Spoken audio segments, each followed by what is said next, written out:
is the capital city of Korea and home to 10 million people, a fifth of the nation's population.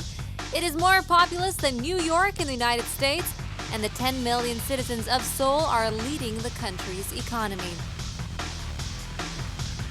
The Chamber is here in this thriving capital, offering comprehensive coverage of Korea's economic issues. I'm your host, Panita Bajaj.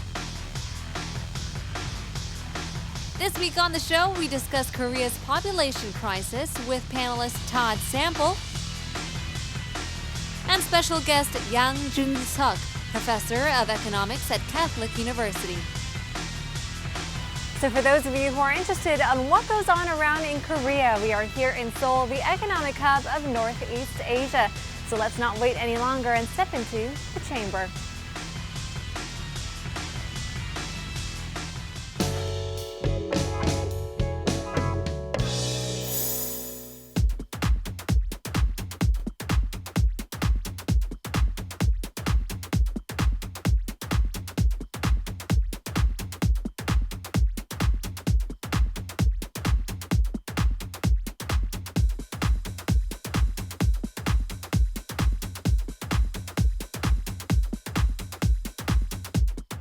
With more and more people here in Korea choosing not to get married or have a child, South Korea is set to become a super-aged society by 2026.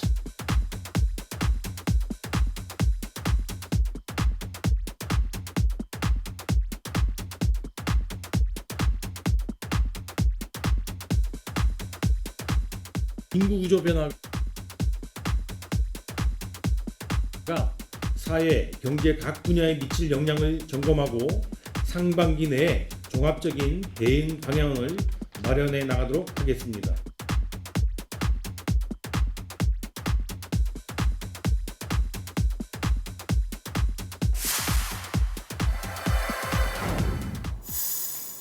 Well, thank you for being on the show and welcome to the Chamber, Professor Yang and Todd, as we talk about the Korean economy, what the latest is, as people are complaining and talking about Korea not having enough babies. Korea's population will begin a natural decline starting from this year. And what is a natural population decline? And exactly how serious is this? Okay, well, when a country develops, we usually think it undergoes something called a demographic transition. What that basically means is that the death rate falls and then a bit later, the birth rate falls. The reason that the death rate falls is because as country develops, it has better welfare policies, people eat better, better nutrition, you have better hygiene, clean water, and more medical advances. So death rate falls, but birth rate for a while doesn't fall because, well, people are still working under the old cultural customs, the old assumptions, but then eventually the birth rate starts falling as well. And during the time when the death rate is low and the birth rate is high, we experience a very rapid population growth, but as time goes by, the population rate falls. The problem is sometimes it falls below the replacement rate. In order for the population to maintain its current population, you have to have a fertility rate of 2.1 children per woman, but Korea is falling way worse than that. Okay, so I'm aware that according to 2016 data, this population shrinkage was supposed to begin in 2029, but it's starting already. So of course, the shrinkage is due to a lot of different factors, but in the case of Korea, it's really a low fertility rate. Right. So what is Korea's fertility rate? Korea's fertility rate for last year, 2018, was 0.98. Now that is very serious because, well, in order to have the population remaining steady, you have to have a fertility rate of 2.1. That's basically 2 children per woman, but sometimes, you have accidents and unfortunately you can die before you get old. So there's that extra 0.1 put in there. But again, considering other advanced countries, advanced countries fall below 2.0 as well. France is 1.96, Sweden is 1.85, Japan is 1.44, United States is 1.8. So most advanced countries actually fall below the replacement rate. But none of these countries go below 1.0, and Korea last year was 0.98. So does that place Korea as lowest internationally, or? Just about the lowest internationally, except for countries perhaps undergoing a war. So in that sense, we're not facing an unusual problem, but it's the pace, it's the speed, which is really devastating. Well, interesting. I mean, if you take a look at Korea's history, not too long ago, the 70s and 80s, it seemed like there was almost this type of propaganda where it was saying, you cannot have too many babies. I believe it said, stop at 2 and raise them well. And then again, 5 decades later, we're seeing the opposite issue. What do you think caused this demographic shock? Well, in 1960, at least according to official government statistics, the fertility rate was 6.1. So on the average, each woman had 6 children or more. Right, because our parents right. or grandparents, they're one of how many? 5, 6, 7? And one of the reasons is that a lot of the older people depended on their children for their retirement, and it didn't cost very much to raise kids, but now the situation is completely different. The fertility rate fell below 2.0 for the first time in 1984, and as I mentioned, last year it fell below 1.0. So in that sense, it's a very serious problem. Again, other advanced countries experience fall in population as well. So it's a matter of degree, not necessarily a matter of a completely new problem. Very interesting. Right. Well, if you have a lot of young married couples around you, a lot of them are saying, you don't want to have kids, and when they end up having kids, it's actually hard to book these hospitals because it's fully packed. So it's interesting to see, are we having a lot of kids? Are we not having a lot of kids? So these days in Korea, not many married couples want to have children, as you said. So let's meet some Korean citizens right now and find out why.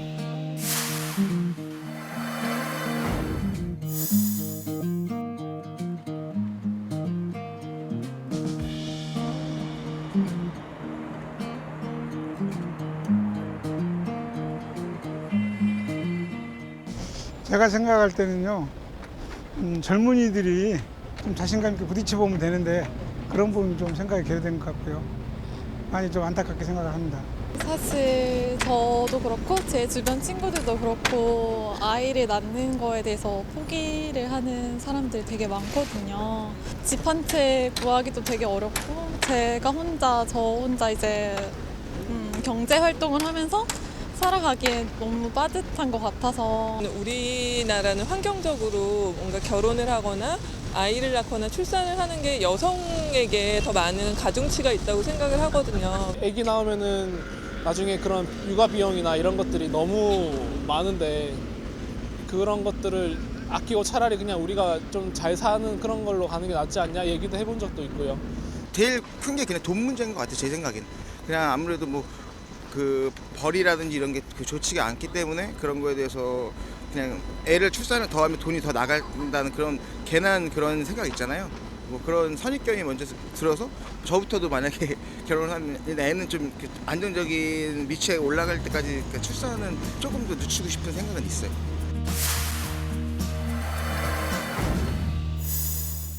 Right, but it seems like a lot of financial issues may be the biggest reasons why people aren't opting to have kids. Well, if you look at the long-term studies, the biggest contributing factor is probably 2 reasons. One is as the welfare state develops, you don't need to depend on your children for the old age. But second reason is that opportunity for women rise. So as more women go into the job market, as they earn more pay, they have to make a tough choice. Do they want to stick with their careers? Do they want to raise their income? Or do they want to raise more and more kids? And I think the modern parents, not only in Korea but elsewhere as well, are opting for not quantity but quality. So they want to have fewer kids and they want to make sure that they raise them well. But the problem is in Korea it's very expensive to raise your kids well. I think that's what we're seeing. Well. Right. That's what we're seeing in a lot of these problems. We want them to have the best of everything, and that always costs. So what we're seeing now is that raising a child is, in a sense, no longer an investment in your parents' retirement, but it's something that you want to do for humanitarian purposes. You want to see your child grow, and that is becoming very, very expensive. So the priorities have changed completely. Right, it's becoming kind of like a feminist issue. Do I have kids or do I work? And it becomes an issue of why can't I do both? But in today's society, it's quite difficult to do both. Right. I wish they would do a similar study in Korea, but a study in the United States apparently concluded that every year you delay having kids, your lifetime income goes up by about 10%. Wow. So it makes sense for a lot of these women, especially if they're professional women who have a lot of value added in their activities, to delay kids. That's why we see in, say, places like Google, where they actually tell their female workers, if you work this year, we'll freeze your eggs so that you can defrost them and have your children later in life. Oh my goodness. Is that true? Yes. Oh my gosh. Apparently, though, it isn't working out as well as they thought it would. Apparently, freezing the eggs don't work very well, but that was an option that was offered to them. Right. So I guess from this you can tell there's a strong correlation between Korea's low fertility rate and economic distress. And there's the population pyramid. It's one thing that is often cited when we talk about the population in general. So what is it exactly, and what's the ideal shape that we should be looking at? Okay, well, the definition of a population pyramid is that you put the number of younger people on the bottom, and you sort of tile it up as you get older. That means that if the pyramid comes up a lot, that means you have more population at that particular age. As it gets smaller, you have fewer people in that age group.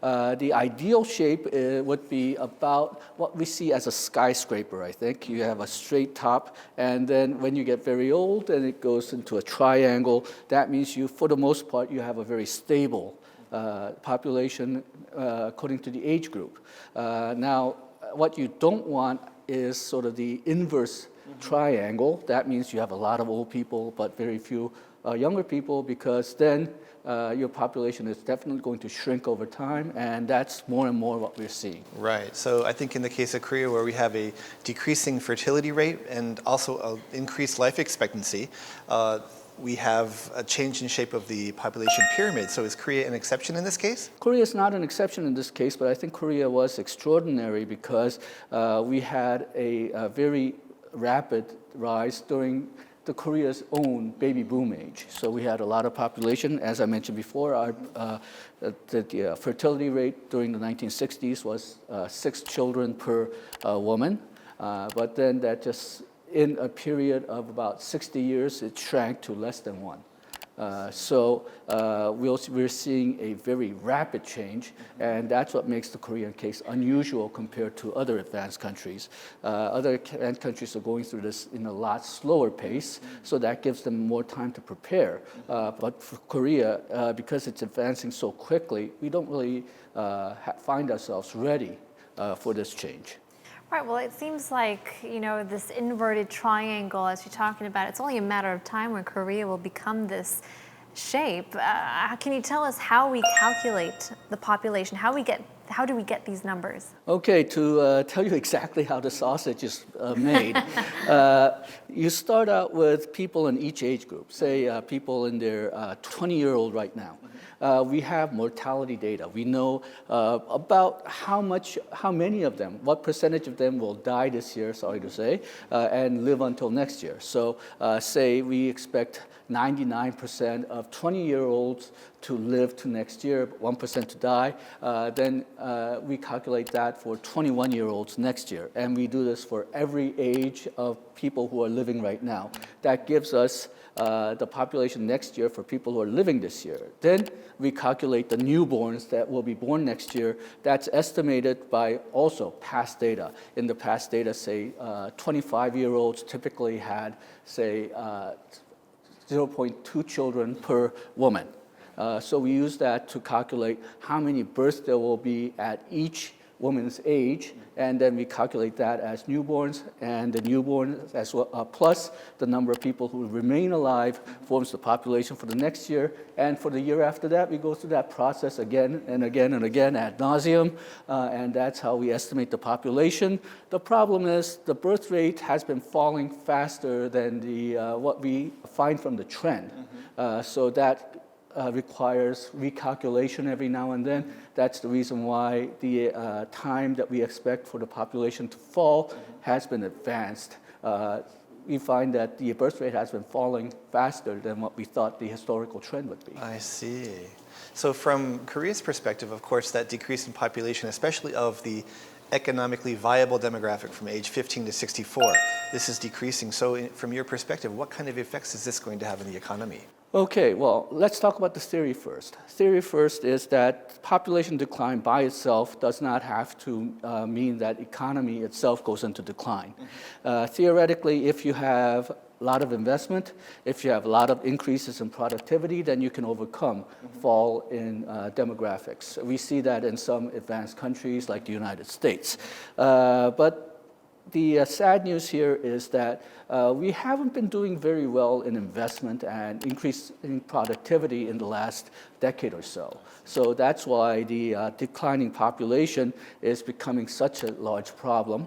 Other people also fear that as your population gets older, there's less dynamic elements in the economy. Younger people are used to pushing the boundaries, but older people are not. So there's a lot of concern whether older people, as the proportion of older people grows, you'll lose that dynamic nature of economic growth.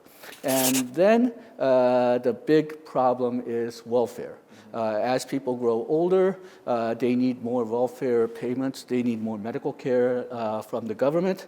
Problem is, will there be enough younger people to pay enough taxes so that they can support the older people? That's going to be a critical problem for Korea.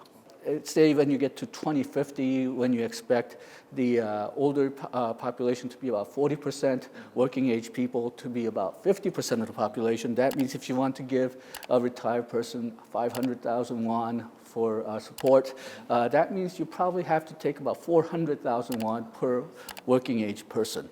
So that's going to be a major rise in taxes unless we can work something out. I see. So according to what you said, Korea is, in terms of its working population, is facing somewhat of a bleak future. But at the same time, have there been any other countries which have also seen this kind of phenomenon? Well, not to this extent, but there are a lot of countries which are undergoing these type of demographic transition. As I mentioned before, most of the rich countries do have population below the population replacement rate, and they have come up with measures to try to raise the birth rate, also to try to deal with welfare payments for the elderly, and to come up with various measures so that they can form a more stable population growth. Right, well, let's take a look at these countries dealing with their own depopulation. A lot of efforts are being made, as you said, to combat this global depopulation. And we're just talking about Japan, for example, one of the oldest societies in the world. President Abe has a plan to halt population decline at 100 million or whichever. What are your thoughts about those? What kind of economic effects would they have? Okay, well, the type of policies that Prime Minister Abe proposes are similar to what's being tried out in Korea, what's being tried out somewhere else. You have subsidies per children. You try to get more child care facilities out there. You try to have reduced educational costs, especially college and high school costs, and you try to give parents a more flexible time schedule so they can watch their kids more. Whether that policy will be successful in places like France and Sweden, it has been somewhat successful in a way that, in the sense that it did raise the fertility rate somewhat, but it did not raise it above 2.1. So it'll help. I'm not sure if it'll be completely successful by itself. Now, on the contrary, some European countries are actually experiencing the opposite. We're seeing population growth. How did these countries achieve it? Well, just on the fertility itself, they're still below the replacement rate. So the way that they grew their population is through immigration. They accepted a lot of people from elsewhere. For example, there's a sizable Arab population in France, and that does give them a lot of younger people, that does give them a lot of dynamic nature of the economy, but it also creates a cultural conflict. And Japan, you see a lot of social scientists arguing that Japan should have more freer immigration to increase their population or at least slow their growth. But there's a lot of resistance by the Japanese because they don't really want to see a lot of foreign cultures come into Japan. And we've seen that problem, similar problem in Brexit, United Kingdom. You can also argue that you see some of that problem in the United States as well with President Trump's immigration policies. I think, as you mentioned in the case of France, where people from former colonies are coming to the country to live and to work, Germany is another example of a country in Europe which has also seen a lot of immigration. I'm kind of curious as to what kind of effect in terms of positivity has that had on the economy? Okay, Germany, one of the places that they get their immigration from is actually from former East Germany. It's still part of Germany, but you see a lot of those workers coming into West Germany to work because, well, West Germany, you have a higher pay. If you want to count on, say, North Koreans coming to South Korea to slow down the population decline, well, we have to get reunified first, but we have to be very careful about some of the decisions we make because when we have a lot of people coming in from the north to the south, we may see a lot of cultural conflict as well, and you may also see some delayed development in the north. Now, I'm not too sure about this, but I've heard that the government subsidizes a certain amount if you have more than X amount of children. Is it 3 or 4 or 5 or things like that? Is that true or is that? Well, in Europe, they do have some subsidies, which depends on the number of children. You do have a lot of welfare policies that's made available depending on how many children you have. But you have that in Korea as well. Some of the regional governments have sort of bonus payments for whenever you have more kids. Problem is, those bonus payments are usually not enough to cover raising the additional child.